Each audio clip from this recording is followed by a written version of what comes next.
YouTube. My name is Michael. I mean, you're on my channel, so you know that. But um, it took me long and hard to figure out what I was going to do my first video about. And I finally decided that it's going to be about salon do's and don'ts, like when you're working in a salon. Because there's some like unspoken rules that should be spoken because they're kind of common sense. But there's just some things that, need to be said, I feel. So the first do is always be at work on time, especially if you have a client. I mean, I know that there's some people think there's like this little 15-minute grace period where if you schedule somebody for 12 o'clock, you can come between 12:05 and 12:15 if you want to, which I don't really feel is professional. I think you should be at least 15 minutes early if you know you have a client, but that's just me. That's just how I do things. Number two, here's a don't. Do not use anybody's stuff without asking. I don't care how close of friends y'all are. I don't care how cool you think you are.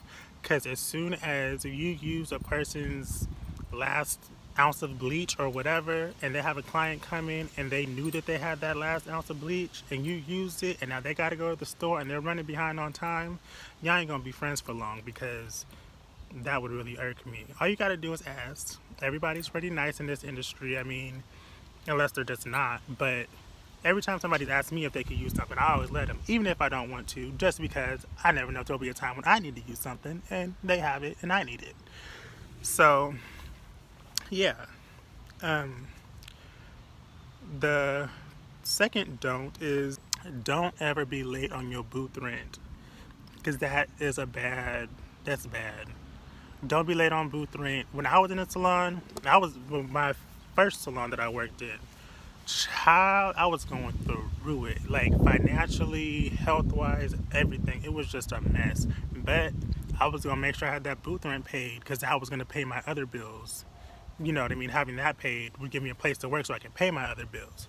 So don't ever be like, oh, this amount of money is too much to pay for booth rent or whatever. But if you pay for booth rent, you get a clientele, then you'll be making that money back tenfold. And I've had days where I've made booth rent in one day. I've made more than booth rent in one day. So it's like it just all depends on what your services are and all that stuff. For the next do, always have a good attitude. Like, don't ever be having like a stank attitude and just be acting crazy and reckless at the mouth and talking to people in your kind of way, because that's just not a good look. And that can also mess with your business because your clients are sitting in your chair and they hear everything that's going on. And clients, they be nosy sometimes. I'm not going to say all of them, but some of them are. And they're sitting and even if they're not sitting in your chair and you're talking bad, they can tell somebody else not to go to you because you don't got a good attitude. So you always want to keep a good attitude, stay professional. Just because most of us are our own boss in this business doesn't mean that we don't have to run our stuff professionally, because things can go left really, really quick and you'll be back working at McDonald's. Nothing's wrong with McDonald's. I'm just saying I don't want to do it because I worked at Applebee's for like 3 months, and it was like 3 months, 3 or 4 months. I had to throw in the towel because I was like, I can't do this. This is too much. But that's another story for another time. I don't know what I'm on. Am I on a do or a don't? Another do. Y'all, I done lost my whole train of thought. I don't even know what's going on anymore. Another do is to always look nice. If I'm going to somebody to get my hair done, I don't want to go to someone that looks like a bum. I want somebody that their hair is done, because I don't know why, but a lot of people that do hair, they don't do their own hair. They don't take care of their own hair. They don't dress themselves or whatever. It's like, how am I gonna trust you with my hair and all that other stuff if you can't even take care of your own? Like, that just doesn't make no sense to me. I don't understand why people don't feel like they need to present themselves in a professional manner. It really blows my mind. If you're doing hair out your kitchen, do your thing. You can go to work in your pajamas if you're working in your kitchen, but other than that, I'm gonna need you to just get it together and present yourself the way you want to be remembered. You know. Um, a don't is do not overbook yourself because that will drive clients away from you. And if you always okay, so I'm gonna get into that in a second. But yeah, don't overbook yourself because you never know what kind of problems you may run into with the person's hair. Give yourself enough time between clients. Like, say that I booked someone at 12 o'clock and I feel like their service is gonna take 2 hours. I'll book the next person for like 2:45 or 3 o'clock, just because you never know what kind of issues you might run into. Their hair might not be in the state that it needs to be for what they wanted, so they might end up changing their whole mind on what they want to get done, which could take longer or could take shorter, more time or less time. But yeah, always make sure that you're not double booked. Make sure you have enough time in between clients so that if something goes wrong, you're able to compensate the client that's in your chair and won't cut into the other person's time. Because a lot of people that get their hair done, they're busy people.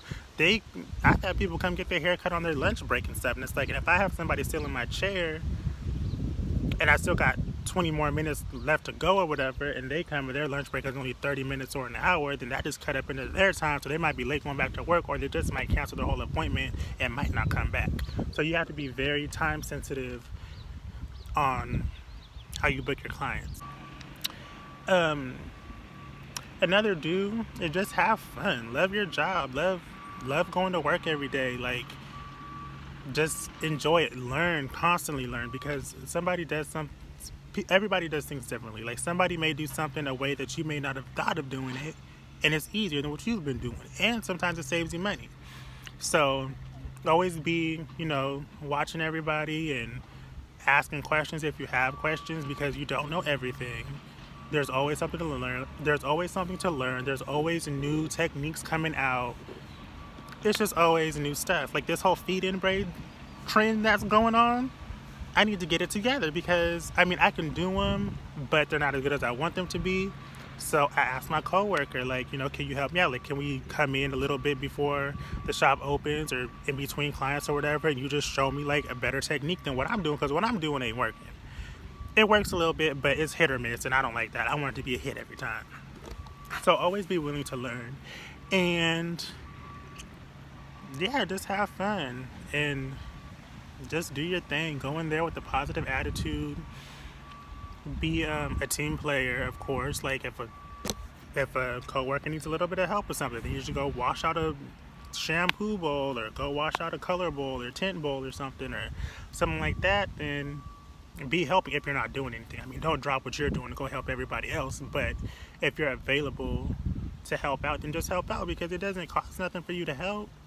So, and I'm the type of person, if one of my coworkers like really help me with something, then I'll pay them a little something. Like, you went out of your way to help me. Here's a little $10. It ain't gonna be much. You ain't finna get half the service price or nothing, but I'm gonna help you out. And also, I'm looking over there because there's a big ass dog, but and I'm in the park. So, but anyways, and also, damn, that made me forget what I was gonna say. Yeah, I forgot. But, if I think of anything else, I'll make another video, because there's still a lot that I didn't even cover. That's just like the tip of the iceberg. But, yeah. So I'll see you guys in my next video. Don't forget to comment, like, and subscribe. Follow me on my new Instagram. I have two. One for hair, and then one for, like, this whole social media platform thing that I'm trying to get going. I don't know what the name of it is yet, but it'll be in the description box below for sure, because I'm trying to come up with something like unique. I have an idea, but I'm not really sure if that's what I want to use. And there goes that big ass dog again. And yeah, so see you in the next video.